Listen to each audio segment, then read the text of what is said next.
नमस्कार, हमारा संविधान के इस वीडियो में आपका बहुत बहुत स्वागत है।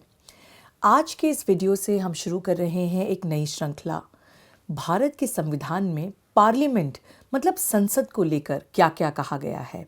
संसद में 2 हाउसेस, लोकसभा और राज्यसभा, इनका कॉम्पोजिशन क्या है और इनमें लोग कैसे चयन होकर आते हैं। आज के इस वीडियो में हम इस सवाल पर अपनी नज़र डालेंगे। देखिए, 4 महत्वपूर्ण अनुच्छेद भारत के संविधान के आर्टिकल 79, 80, 81 और 82, ये 4 बात करते हैं भारत के पार्लियामेंट या संसद और उसके कॉम्पोजिशन की। तो देखते हैं सबसे पहले आर्टिकल 79, जो कि है सबसे महत्वपूर्ण ओपनिंग आर्टिकल इस पूरे पार्लियामेंट या संसद के पार्ट को लेकर भारत के संविधान में। 79 reads, There shall be a parliament for the union which shall consist of the president and the 2 houses to be known respectively as the Council of States and the House of the People। मतलब संसद का formation क्या है? पहली बात, संसद जो है वो यूनियन के लिए है, मतलब सेंट्रल लेवल पर है। सेंट्रल लेवल पर कानून बनाने के लिए संसद का निर्माण हुआ। संसद किसको मिलाकर बनी है? प्रेसिडेंट ऑफ इंडिया और 2 हाउसेस, पहला काउंसिल ऑफ स्टेट्स और दूसरा हाउस ऑफ द पीपल।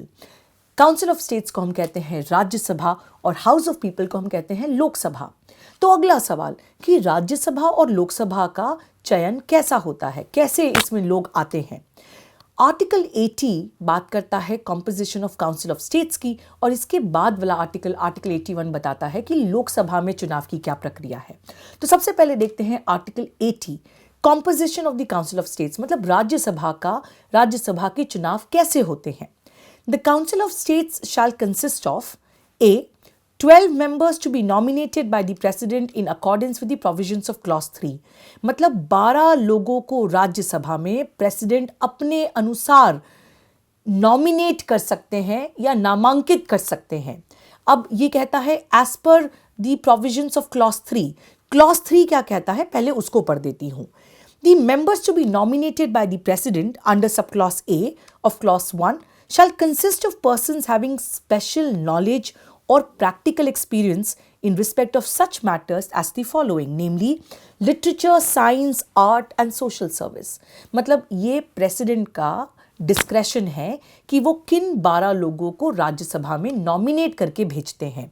लेकिन क्या ये 12 लोग कोई भी हो सकते हैं? हाँ, ये कोई भी हो सकते हैं। लेकिन संविधान क्या कहता है? संविधान कहता है कि ऐसे मैटर्स में जैसे कि लिटरेचर, साइंस, आर्ट और सोशल सर्विस, इन सारे एरियाज में जिन लोगों के पास स्पेशल नॉलेज है या कोई प्रैक्टिकल एक्सपीरियंस या अनुभव है, तो वो लोग ही राज्यसभा जा सकते हैं। अब इसमें एक बात ध्यान रखने वाली है, ऐसा नहीं है कि ये जो 4 चीज़ें दी गई हैं, लिटरेचर, आर्ट, साइंस और सोशल सर्विस, ये 4 ही फील्ड से लोगों को नॉमिनेट किया जा सकता है। कई बहुत बड़े बड़े स्पोर्ट्स प्लेयर्स को भी इसमें लाया गया, बॉलीवुड से लोगों को लाया गया, म्यूज़िक इंडस्ट्री से लोगों को लाया गया। तो कुल मिला के यदि कोई ऐसा व्यक्ति जिसने भारत के नाम को गौरवान्वित किया है, किसी एक फील्ड में अपना जिसे कहा जाए मास्टरी दिखाई है, तो प्रेसिडेंट उन सारे लोगों को राज्यसभा भेज सकते हैं। दूसरा, no more than 238 representatives of the states and of the union territories। मतलब राज्यसभा की जो टोटल संख्या है इन 12 मेंबर्स के अलावा वो भी तय कर दी गई। ये आंकड़ा क्या है? 238। ये 238 कौन है? ये रिप्रेजेंटेटिव्स हैं राज्यों के, जिसमें यूनियन टेरिटरीज के रिप्रेजेंटेटिव्स भी सम्मिलित हैं। अब इस समय पे एक सवाल आपके दिमाग में ये आएगा कि कौन से स्टेट कितने लोगों को राज्यसभा भेज सकते हैं, क्योंकि एक टोटल आंकड़ा तो दे दिया गया 238, पर मानिएगा कि मध्य प्रदेश से कितने लोग राज्यसभा आते हैं, उत्तर प्रदेश से कितने लोग राज्यसभा आते हैं, ये कैसे तय किया जाएगा?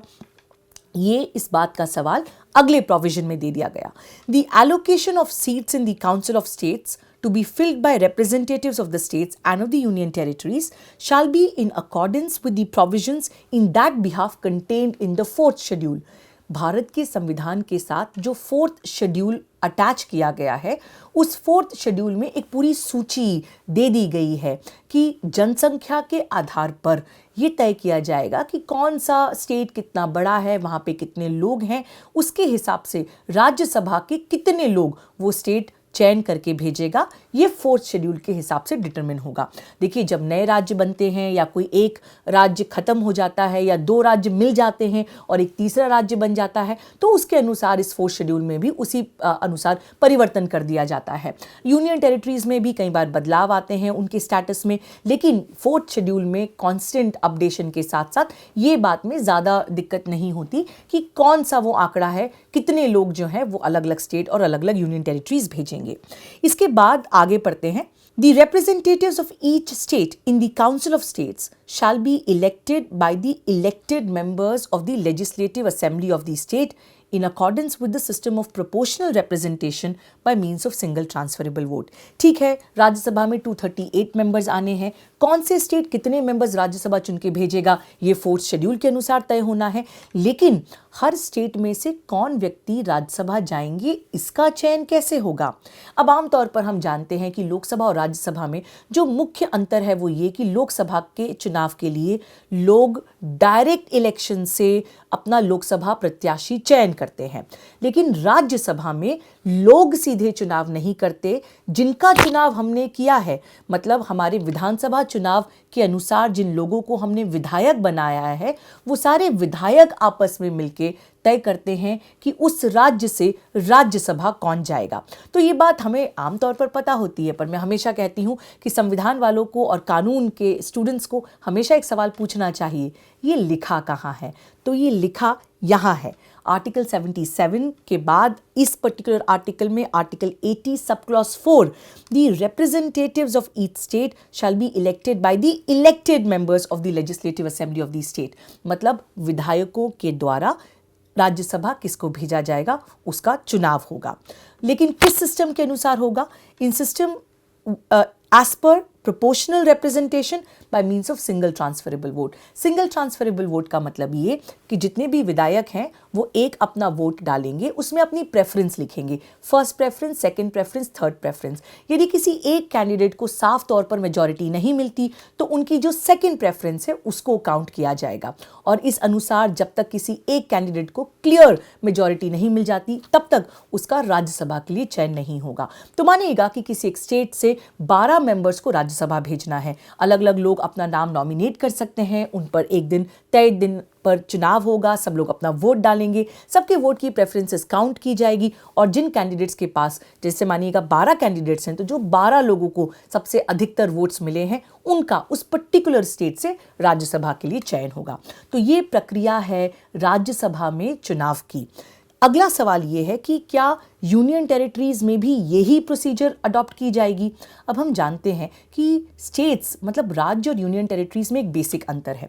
यूनियन टेरिटरीज का साइज बहुत छोटा है, तो यूनियन टेरिटरीज किस प्रकार से राज्यसभा के चुनाव के लिए लोगों को भेजेगी, इसके लिए पार्लियामेंट एक अलग से कानून बना सकता है। सब क्लॉज 5 पढ़ते हैं आर्टिकल 80 का। The representatives of the union territories in the council of states shall be chosen in such manner as the parliament may by law prescribe. मतलब संसद कानून द्वारा ये तय कर सकता है कि यूनियन टेरिटरीज किस प्रकार से राज्यसभा के चुनाव के लिए अपने लोगों को भेजेगी। आर्टिकल 81 अगला आर्टिकल अब इस बात पे चर्चा करता है कि राज्यसभा का कॉम्पोजिशन कैसे होगा, कैसे लोग उसमें आएंगे, हमने देख लिया। अब लोकसभा का कॉम्पोजिशन कैसे होगा? Subject to the provisions of article 331, the House of the People shall consist of a not more than 530 members chosen by direct elections from territorial constituencies in the state। देखिए, इसके पहले वाले आर्टिकल में राज्यसभा के लिए आंकड़ा तय था 238 जो कि इलेक्टेड मेंबर्स के द्वारा चयन किए जाएंगे, प्लस 12 मेंबर्स जो प्रेसिडेंट के द्वारा आएंगे। यहाँ पर भी एक मैजिकल आंकड़ा जो है वो तय कर दिया गया है। क्या है? 530 मेंबर्स, 530 लोग होंगे लोकसभा में। और ये कैसे आएंगे? ये आएंगे डायरेक्ट इलेक्शन, मतलब लोग सीधे अपने लोकसभा प्रत्याशी का चयन करेंगे। इसके लिए अलग अलग राज्यों में लोकसभा के लिए टेरिटोरियल कॉन्स्टिट्यूएंसीज बन जाएंगी। मतलब कुल मिला के जब हम अपने विधायक का चुनाव करते हैं तो उसके लिए अलग कॉन्स्टिट्यूएंसी होती है, लोकसभा के चुनाव के लिए कॉन्स्टिट्यूएंसीज अलग होती हैं। तो अपने लोकसभा कॉन्स्टिट्यूएंसी में डायरेक्ट इलेक्शन के थ्रू आप लोकसभा प्रत्याशी का चयन करेंगे। Not more than 20 members to represent the union territories chosen in such manner as the parliament may by law provide.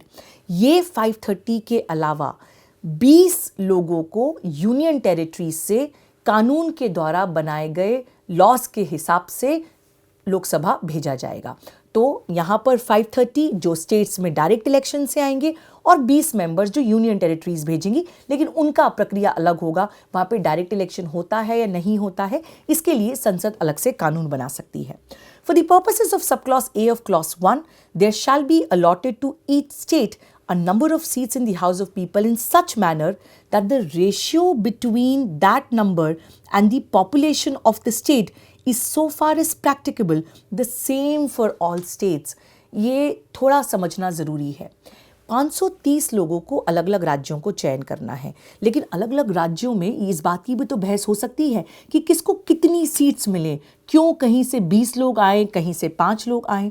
तो ये नंबर तो अलग से तय किया जाएगा, लेकिन उस नंबर को तय करने का प्रिंसिपल क्या हो, ये संविधान में दे दिया गया। संविधान कहता है कि पॉपुलेशन के बेसिस से ये तय करना चाहिए कि सारे स्टेट्स में जो सीटें भेजी जा रही हैं लोकसभा के लिए वो लगभग सेम हो। इसका क्या मतलब कि यदि कोई छोटा स्टेट है तो उसको भी 5 सीटें और कोई बहुत बड़ा स्टेट है तो उसको भी 5 सीटें नहीं मिलेंगी, लेकिन जो पॉपुलेशन है, मानिएगा कि एक सर्टन पॉपुलेशन पे तय किया गया कि जहाँ पे भी इतने लोग रहते हैं, एक्स नंबर ऑफ पीपल रहते हैं, वहाँ पर 1 सीट मिलेगी। तो उसके बाद उसके बेसिस के हिसाब से कैलकुलेशन हो जाएगा कि उस राज्य की पॉपुलेशन क्या है और उस राज्य को कितनी सीटें मिलनी चाहिए। तो इसका एक बेसिस होना चाहिए, ये नहीं कि आप अपनी मन मर्जी से किस स्टेट से कितने लोकसभा के लोग आएंगे ये चयन कर लें। और एक दूसरा principle, and the number of seats allotted to it so far as practicable should be the same throughout the state, provided that the provisions of the subclause A shall not be applicable for the purposes of allotment of seats in the House of People to any state as long as the population of the state does not exceed 6 million. यदि कोई बहुत छोटा state है, मानिएगा कि जहाँ पे केवल 6 million की पॉपुलेशन है, तो आप ये नहीं कर सकते कि वहाँ पे कोई सीट्स ही ना दें। तो 6 मिलियन से अधिक जिन स्टेट्स में पॉपुलेशन होगी वहाँ पे फिर एक फिक्स्ड पॉपुलेशन पे कितनी सीटें दी जा रही हैं उस रेशियो के हिसाब से सीटें तय होंगी। लेकिन कोई भी बहुत छोटा स्टेट भी है जिसकी 6 मिलियन से कम पॉपुलेशन है, तो आप ऐसा नहीं कह सकते कि इस राज्य से कोई लोकसभा का प्रत्याशी आएगा ही नहीं क्योंकि यहाँ पे जनसंख्या बहुत कम है। तो 6 मिलियन एक बेंचमार्क बना दिया गया, वहाँ तक कम से कम एक मेंबर आपको लाना ही है। लेकिन हर 6 मिलियन के ऊपर फिर जितनी आबादी होगी उसके हिसाब से तय होगा अलग अलग राज्यों की लोकसभा सीटों की संख्या। In this article, the expression population means the population as ascertained at the last preceding census of which the relevant figures have been published. मतलब एक और इम्पॉर्टेंट बात कि जब हम सारा काम जनसंख्या के आधार पर कर रहे हैं तो कौन सी जनसंख्या के आंकड़ों को आधार बनाया जाएगा। तो इसमें ये कहा गया है कि जो सबसे लेटेस्ट सेंसस देश में होगा उसके हिसाब से ये टेरिटोरियल कॉन्स्टिट्यूएंसीज और अलग अलग राज्यों को सीट अलॉटमेंट होगा, provided that the reference in this clause to the last preceding census of which the relevant figures have been published shall, until the relevant figures for which the first census after the year 2026 have been published, be construed for the purposes of subclause A of clause 2 and the proviso to that clause as a reference to the 1971 census, and for the purposes of subclause B of clause 2 as a reference to the 2001 census. क्या कहा गया है कि जब तक 2026 के census के आंकड़े नहीं आ जाते, अभी हम 2023 में हैं, 2026 में जो सेंसस होगा उसके बाद फिर से सारी कॉन्स्टिट्यूएंसीज को जिसे कहा जाए रिकॉन्स्टिट्यूट किया जाएगा। अभी 1971 और 2001 के जो फिगर्स हैं, जो आंकड़े हैं, उनको आधार बन के ये सारा गणित किया जा रहा है। आप मुझसे पूछ सकते हैं कि ऐसा क्यों कि हम अभी भी 2023 में 71 के आंकड़ों को क्यों लेके चल रहे हैं। तो मुझे यहाँ पे मानना पड़ेगा कि इसका कोई आसान जवाब नहीं है। इसको इसलिए कर दिया गया क्योंकि देखिए, पहली बात तो ये है कि सेंसस करना इतनी ईजी प्रोसेस नहीं है, लेकिन हैविंग सेड दैट सेंसस जो है वो रेगुलर किया जाना चाहिए। इतने ओल्ड फिगर्स के बेसिस पे जब आप इतना बड़ा इलेक्शन कंडक्ट कराते हैं तो मेरे ख्याल से कहीं ना कहीं वो भी डेमोक्रेटिक प्रोसेस पर एक सवालिया निशान खड़ा करता है। तो सेंसस के लिए इतने पुराने आंकड़े को लेना, इसमें मेरा अपना ओपिनियन नहीं है, लेकिन बहरहाल ये बात जो है वो अभी के हिसाब से संविधान में दी गई है। इसका अमेंडमेंट किया जाना चाहिए और इसका अमेंडमेंट मेरे ख्याल से आने वाले समय में ज़रूर होगा। एक और चलते चलते महत्वपूर्ण आर्टिकल आज के वीडियो के लिए, readjustment after each census, Article 82. Upon the completion of each census, the allocation of seats in the House of the People to the states and the division of each state into territorial constituencies shall be readjusted by such authority and in such manner as the Parliament may by law determine. कौन तय करेगा कि ये constituencies जो हैं इनका जिसे कहा जाए गठन कैसे किया जाएगा। मानिएगा कि यदि लोकसभा की कोई कॉन्स्टिट्यूंसी है और कोई डिस्ट्रिक्ट इस पर्टिकुलर लोकसभा कॉन्स्टिट्यूंसी में आ रहा है, ये पर्टिकुलर लोकसभा कॉन्स्टिट्यूंसी रिजर्व्ड भी हो सकती है क्योंकि यहाँ पे ट्राइबल पॉपुलेशन या आदिवासी पॉपुलेशन ज़्यादा है, और कोई व्यक्ति चाहे कि वो डिस्ट्रिक्ट इस लोकसभा कॉन्स्टिट्यूंसी से निकलकर किसी और लोकसभा कॉन्स्टिट्यूंसी में आ जाए। ये सारे कैलकुलेशन ज़मीन पे होते हैं इलेक्शन को मद्देनज़र रखते हुए। तो कौन तय करेगा कि किस प्रकार से ये कॉन्स्टिट्यूंसीज का गठन होगा? आर्टिकल 82 कहता है कि it shall be done by such authority and in such manner as the parliament may by law determine. मतलब संसद जो है वो कानून के द्वारा एक ऐसी बॉडी को एस्टैब्लिश कर सकती है जो कि तय करेगी कि किस प्रकार से ये कॉन्स्टिट्यूंसीज बनाई जाए। मेरे ख्याल से इसमें पूरी प्रोसेस है, लेकिन ज़मीन पे कई बार ये देखने को आता है कि ये कॉन्स्टिट्यूंसीज बहुत सारे पॉलिटिकल फैक्टर्स को देख के बनाई जाती हैं। तो एक ये भी मुद्दा है जिस पर और चर्चा की आवश्यकता है, जिसमें और सुधार की मेरे ख्याल से आवश्यकता है। तो अगले वीडियो में हम इसी चर्चा को आगे बढ़ाते हुए देखेंगे कि पार्लियामेंट के मुद्दों को लेकर और क्या क्या संविधान कहता है। लेकिन आज के इस वीडियो में हमने देखा कि संसद मतलब president plus Lok Sabha plus Rajya Sabha, Rajya Sabha मतलब 238 मेंबर्स जो स्टेट से आएंगे, विधायकों के द्वारा चयन हुए, और 12 मेंबर्स जिन्हें प्रेसिडेंट नॉमिनेट कर सकते हैं। और हमने देखा कि लोकसभा में 530 मेंबर्स राज्यों के द्वारा आएंगे और 20 मेंबर्स अलग अलग यूनियन टेरिटरीज के द्वारा आएंगे। तो आज के इस वीडियो के लिए इतना ही। क्या मैं अपनी बात सरलता से आप तक पहुंचा पाई? मुझे ज़रूर बताइए कमेंट बॉक्स में। देखने के लिए बहुत बहुत धन्यवाद। मैं अधिवक्ता अवनी बंसल। द वायर के और वीडियोस देखने के लिए सब्सक्राइब करें और बेल आइकन पर क्लिक करें। स्वतंत्र पत्रकारिता की आर्थिक मदद करने के लिए डिस्क्रिप्शन में दिए गए लिंक पर जाएं और अपनी राशि चुनें।